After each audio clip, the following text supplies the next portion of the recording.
Hi, everyone, and welcome to today's webinar, Why Gender Pronouns Matter in the Work to End Homelessness. To introduce myself, my name is Lauren, and I'm the Membership and Program Coordinator at Funders Together to End Homelessness. My pronouns are she, her, hers.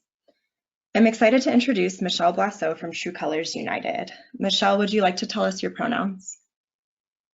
For sure, Michelle here, and I use she, her, and hers pronouns. Thanks, Michelle. I'm going to provide some context for today's webinar. If you registered for our upcoming Funders Institute, you might have noticed that on our registration form, we asked for your pronouns. Or perhaps you've been in a meeting recently where you were asked to state your pronouns along with your name and organization. You might be asking yourself, what do they mean by pronouns and why are they asking me for mine? Why does this matter for the event? And why does it matter in our collective work to end homelessness? Michelle will go into more detail about why pronouns matter in homelessness, but before that, I'd like to share a little. If we are committed to ensuring that no one is homeless, we have to think about offering support to everyone, including those who are most marginalized. Simultaneously, if we are committed to equity work, we must consider equity in both housing and in our own workspaces. Asking for pronouns is one way to help create safer, more inclusive spaces for LGBTQ people, specifically for trans, gender nonconforming, and gender expansive people. In dominant US culture, it is often assumed that we can guess someone's gender pronouns and gender identity based off their visual appearance. However, this is not the case, and we cause harm and affect people's sense of safety when we assume their gender and refer to them using the wrong pronouns. When we ask for pronouns, we signal that we both understand and care about people's sense of safety, identity. By asking for pronouns, we acknowledge that gender identity cannot and should not be guessed at based off of appearance. In regard to our work in the homelessness space and in philanthropy, I'd like to share a few statistics. In the True Colors United at the Intersections report, it is noted that, according to a recent report, LGBTQ youth and young adults are 120% more likely to experience homelessness than their straight and cisgender peers. This means that our direct services in homelessness need to offer services catered to LGBTQ populations. We also need to create safe spaces for trans and gender nonconforming people in all of our interactions with them, and asking for pronouns is one step we can take to do so. Along with this, in a report by Funders for LGBTQ Issues, they found that only 2% of staff at foundations are transgender, genderqueer, and gender nonconforming. They also note the majority of LGBTQ people in philanthropy are in the closet at work, meaning they have not disclosed their sexual orientation or gender identity to all or most of their coworkers. Across the foundation surveyed, 53.4% of LGBTQ people are in the closet at work. If we strive to create safe spaces and equity in our work to end homelessness, we must also model this in our workplaces. Asking for pronouns in meeting and workspaces creates a more inclusive environment for our colleagues. When we ask for pronouns, we engage in the work of creating a more equitable world for LGBTQ people. If we start this practice in our workspaces and in the homelessness services field, gender pronouns become part of normative culture, and then normative culture shifts to a more inclusive one. Funders Together to End Homelessness keeps equity at the heart of its work. And because of this, we feel it is vital to have this webinar, as well as continued discussions about gender pronouns, gender identity, and LGBTQ safety and equity within our foundations and within homelessness services. Now I'll let Michelle explain more about gender pronouns and gender identity, but first we'll pause briefly.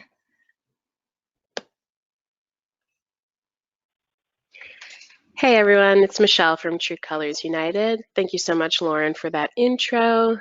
I'm going to be talking about gender identity and pronouns. Again, my name is Michelle Blasso. I'm a program associate at True Colors United, and I use she, her pronouns. For folks on the line who might not be familiar with the work that we do at True Colors United, in short, what we do is that we implement innovative solutions to youth homelessness that focus specifically on the unique needs of LGBTQ young people. We do this work through training and education, youth collaboration, and advocacy. This particular work lives in training and education, and this is a very similar presentation that we give to folks on the ground working with LGBTQ young people experiencing homelessness. So often the first question that we get is, why do we focus on LGBTQ youth and why don't we focus on all youth? And this graphic really cuts to the point here. So you'll see here that LGBTQ youth make up 7% of the general population, but make up 40% of the homeless youth population. So in America, it's estimated that about 1.6 million youth experience homelessness each year. And again, of those, up to 40% of those folks are LGBTQ young people. So this disproportionately high population is why we focus on LGBTQ youth.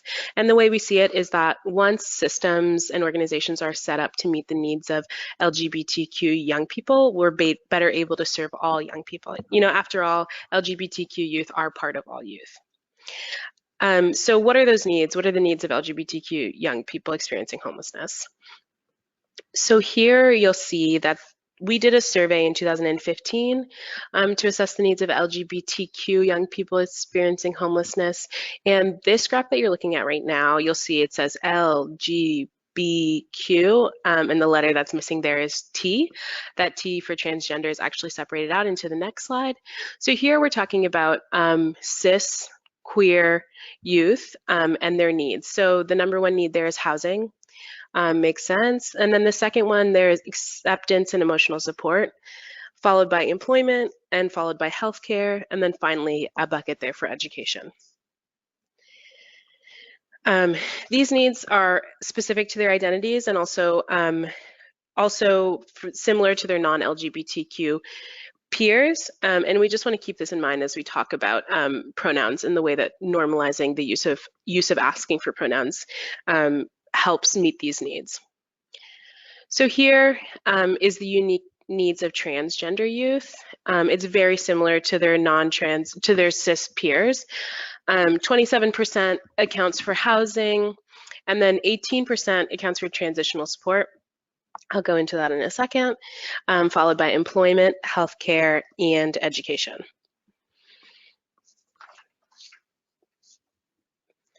So here we really want to focus on the transitional support, the 18% there, right? Because for their cisgender peers, the second biggest need is emotional support, and for trans youth, it's transitional support.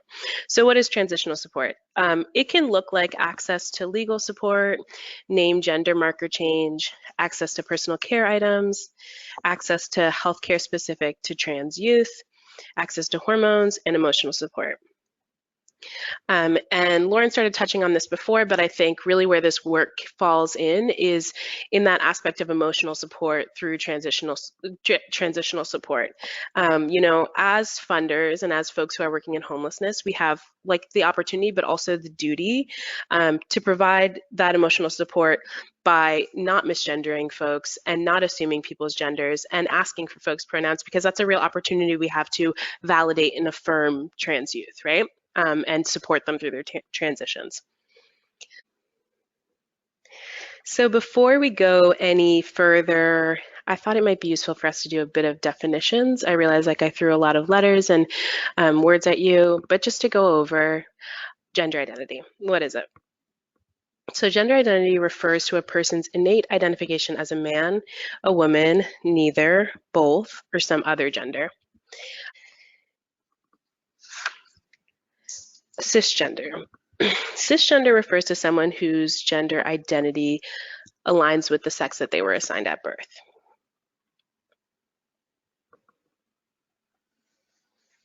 Transgender refers to someone whose gender identity does not align with the sex that they were assigned at birth. So that's just a quick overview of some of the terminologies. Oh, there we go. And one thing to keep in mind is that, language is incredibly limiting. And we recognize that. So this little graph that I have here is like a bit of a better representation of the way that we understand gender and sex and gender expression and sexual orientation. And continuing to think about these things as more of a spectrum, it really allows this conversation around pronouns to really respect folks' pronouns. So what is a gender pronoun? A gender pronoun is the terms that we use to refer to people as gendered. You're probably familiar with gender binary terms like he, him, and she, her. These terms fit for some people, but not everybody identifies with them.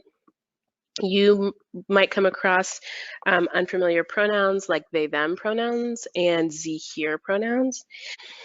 And you might also meet somebody who uses more than one pronoun. So you might meet someone who says they use she, her pronouns as well as they, them pronouns. So what does this all mean? One thing to keep in mind is that, for the past, I want to say like decade, we were using PGP as a term to refer to preferred gender pronouns.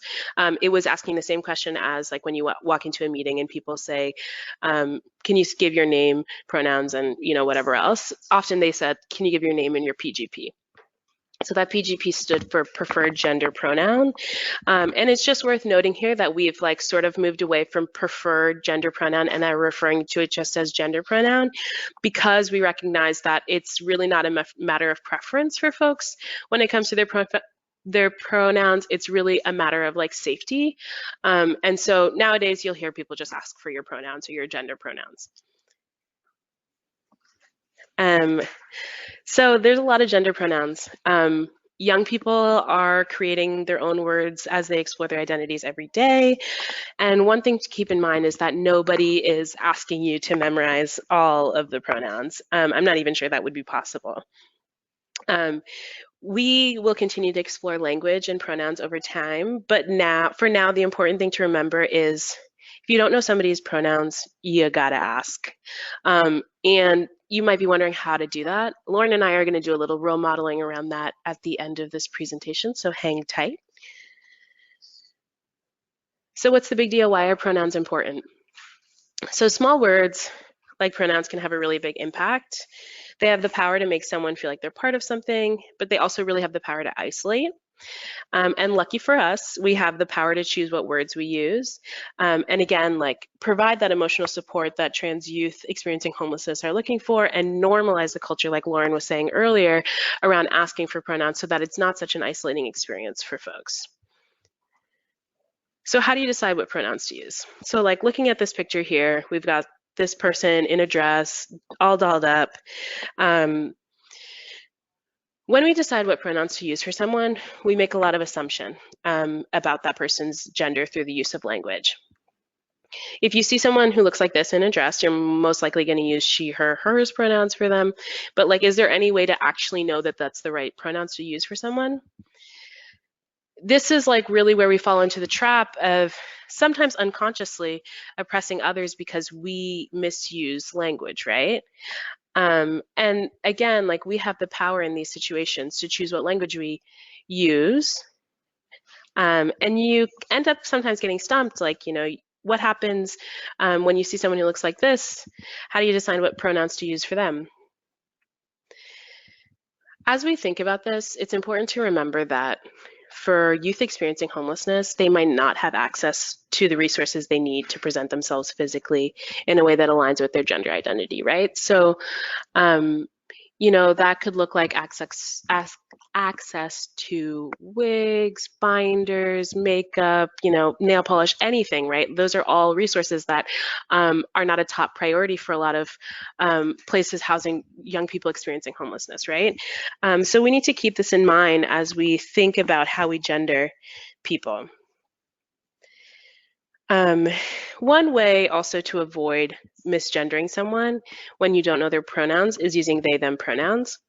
This is like new for a lot of people. A lot of people stumble with this, but it's a really great way of being able to acknowledge someone and talk about someone without knowing their pronouns. So it looks a little bit like saying, for example, this person we have here with the red hair, I could say, that haircut, that person's haircut, their haircut looks bomb.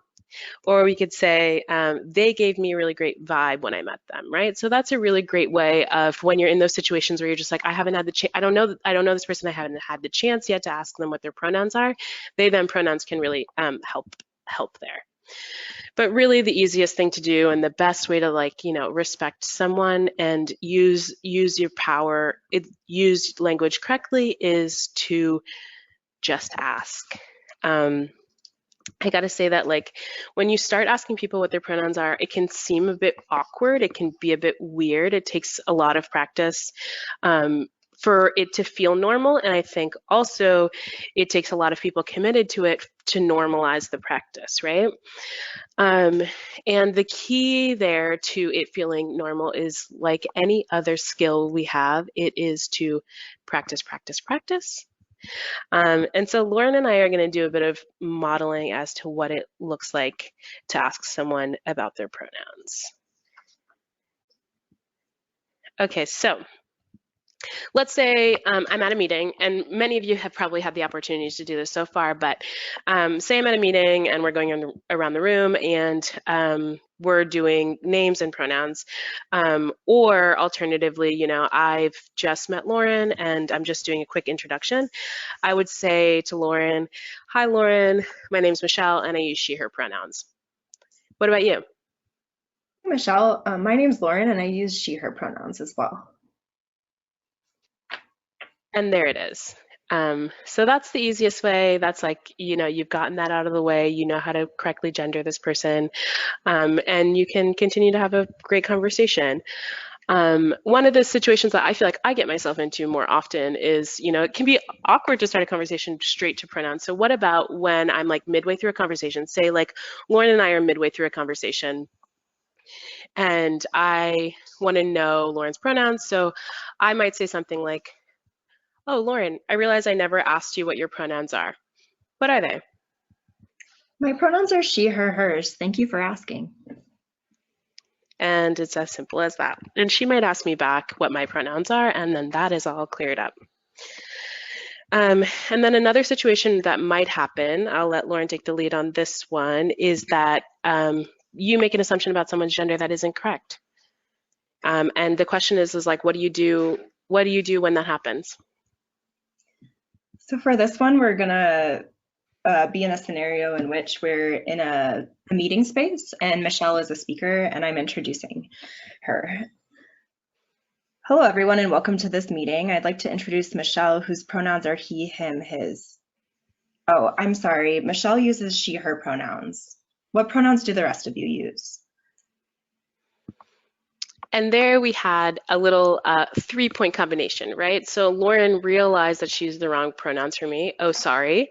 The apology was quick. And then the second thing she did is that she corrected herself. She told them that I use she, her pronouns. And then 3, she pivoted, right? The conversation continued. The spotlight didn't continue to be on the fact that I was misgendered. And there was an apology given. So I think this is something really to keep in mind as you sort of begin to fold in asking for pronouns and in your work, is that sometimes you're going to mess it up. It happens. I do it. And an apology, give an apology, but you don't need to dwell on it. The best thing you can do is give an apology and sort of pivot and really commit yourself to not making the same mistake again. It goes back to what I've been saying this whole time. We really have the power and to choose the language that we want to use. And so sometimes that means speaking in a little slower and thinking twice before you use a pronoun for someone. Sometimes that means asking for a pronoun. Sometimes that means giving a really quick apology. But once you make a mistake like that, don't dwell on it. Just commit yourself to trying to never have that happen again, right? Trying to remember people's pronouns and consistently ask people about their pronouns. Thank you so much, Michelle. Of course. We are going to open it up now to questions, and I already have one in the chat box. I've heard folks introduce themselves with, I use the feminine series instead of she, her. Michelle, do you have any thoughts on this approach? No thoughts. I think like everybody is allowed to ID as they choose. I think like what I wouldn't be hesitant to do in a situation like this though is to ask what that meant if there was any uncertainty in that.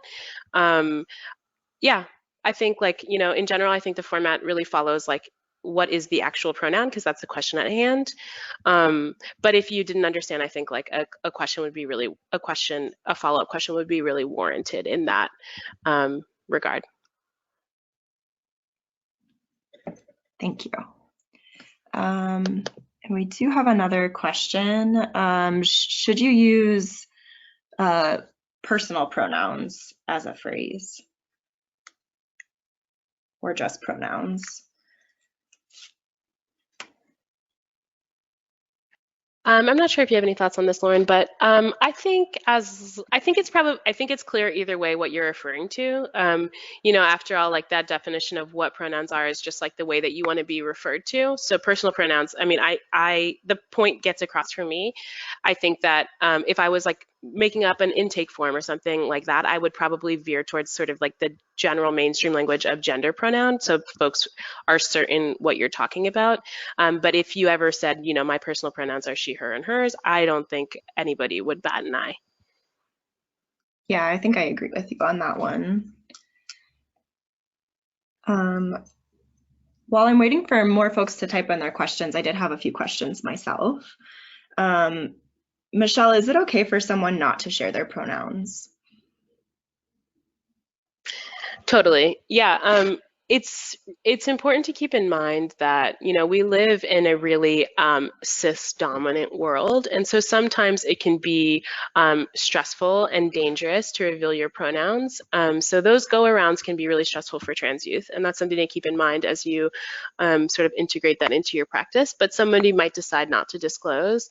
And that's really where those they, them pronouns come into play because they really offer a gender neutral way of referring to somebody if they don't want to disclose their pronouns. But yeah, that totally happens, and it is okay. And you still have the option. You still can, you know, refer to this person using they them pronouns in the meantime. Great. And I know sometimes people use two sets of pronouns, so maybe like she, her, and they, them. If that happens, is there a way I can know which pronouns I should be using when I refer to them?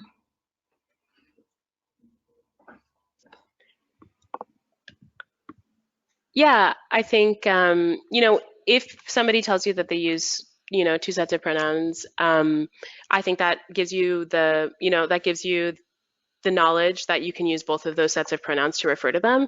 If your question is more about like what pronoun do they prefer, or you know, like is there sort of a situation in which they want to be referred to by certain pronouns, those are questions you got to ask them, right? Like it's always going to come back to asking folks about how they want to be referred, right? Because at the end of the day, that's the best way that we can respect folks' choices around pronouns. Great. And we've had a few other questions roll in as well. If you're making name tags and asking for pronouns in a survey, is there a best way to word that question? For sure. So when it comes to sort of asking for things in a survey, you have to ask yourself, what do you want to know? So if you just want to know what people's pronouns are, you can ask for folks' pronouns. If your question is, are you trans or are you not trans? If your question is, are you gender nonconforming or cis, you know, those might all be different questions. And there's a lot of resources online about how to best ask these questions. But I guess what I can speak to is, yes, if you want to know somebody's pronouns for, you know, a website or, you know, a name tag or something like that, there is a general best format. I think that's just like she, her, hers, he, him, his, they, them, theirs, and then a write-in option for any other pronouns. Yeah. Okay.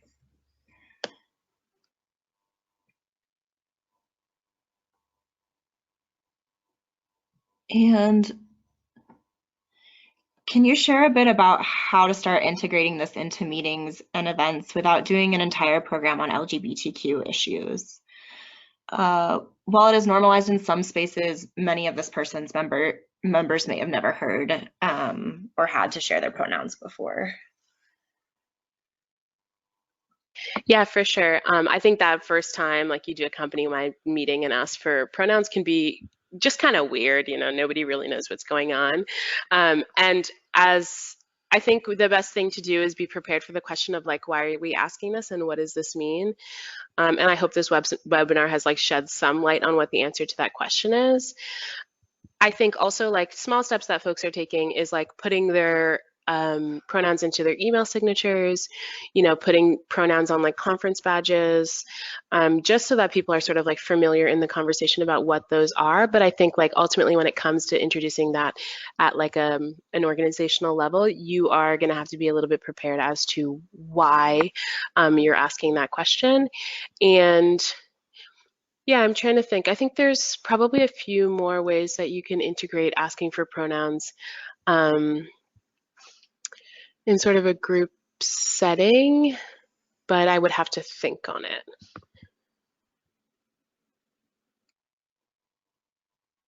Okay. And another question I had is that I know it's important to be mindful about language, and I've been trying to stop saying things like you guys when I speak because I know it's not gender inclusive. Do you have any other suggestions or examples of ways I can change my language to be more inclusive? For sure. So that sort of binary language, it's like our society is so full of it. So, like siblings is a really good example of a way that like it's actually not a gendered term, but what about like my nieces, my nephews, one great alternative is nibblings. I learned that recently and I think it's fab. And there is, I'm trying to think, and then, yeah, guys is a really common one. Ladies and gentlemen, ma'am, I get ma'amed everywhere I go. And I think I like to just make a point of being like, have a good day, person. So those ways really pop up all the time. And so like resisting the ma'aming and resisting sort of the, yeah, ladies and gentlemen and replacing that stuff. The most common language in like sort of spaces like this is folks. It's a great alternative. It gets everybody's attention. And it does the same thing as ladies and gentlemen. So just paying attention to those like sort of greeting words can go a long way in changing your sort of binary language thinking. Great, that's really helpful. Thank you. And along with asking for pronouns, are there other ways that I can talk and behave so that LGBTQ people feel safe around me?